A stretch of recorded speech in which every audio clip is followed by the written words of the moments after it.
Yan ang gwapong gwardiya ng Imperial, oh. Tingnan mo. Oh, pag nagtalikod, akala mo si Fernando po, eh. Oh, yan. Oh. Ganyan na ganyan yung forma ni The King nung siya ay bata pa. Brad. Huwag kang mahiya. Tumingin ka. Baka mamaya uutot ka, nakatalikod pa naman. Lapit ko pa naman sa iyo. Ano yung ginagawa mo? Mating na nga.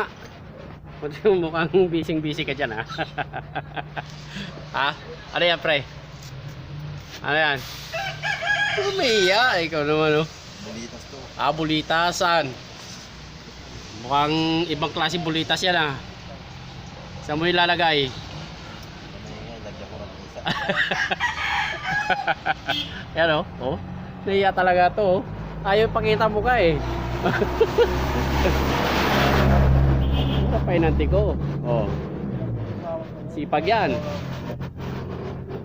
Sa lahat ng painanti, itong gusto ko kasi wala akong masabi rito, eh. Hindi. Yan, oh. Dan.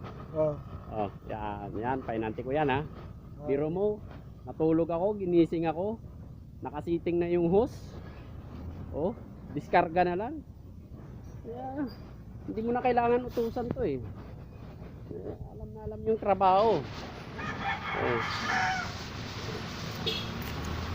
Oh. Pre, tuloy na ba yung bakasyon natin sa 27? Tuloy na. Tuloy na? Tuloy na, malapit na. Malapit na, oh. Kasi hinihintay yung asawa ko, eh. Gusto niya ako. Oo, tama yan. Mag-aasawa ka na. Hinihintay yung asawa ko kasi gusto niya ako, eh. So, yan. Oo. Ganyan. Doon naman tayo pupunta, eh. Importante, may trabaho tayong maayos. Oh. Diba? Hindi tayo malagay sa alanganin sitwasyon pag mag-asawa man tayo. Meron tayong ibubuhay. Oh. Oh. Dito kami sa Imperial. Naghihintay pa rin ng madiskarga.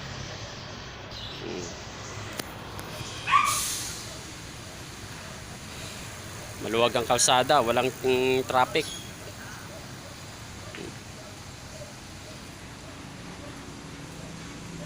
Yung asawa ko dito kumain ng itlog. Bakit? May allergy? Yung tina... Oo, basta allergy, iwasan ang pagkain ng ganyan. Itlog, ay yung itlog, dito yung kumain. Yung sardinas ba, Sardinas? Itlog, sardinas? Hindi, sardinas at saka itlog. Sardinas at saka itlog. Hindi yung sardinas, hindi yung itlog at saka sardinas. Oo, sige. Tapos at saka yung magi, bawal sa kanya. Magi? Anong magi? Yung magi, yung noodles. Akala ko maginisa. Dahil kasi maalat daw niya, Maalat. Depende sa yan, sa tanggap ng katawan mo pagkain. Pag bawal, kahit nga kainin. isda, bira lang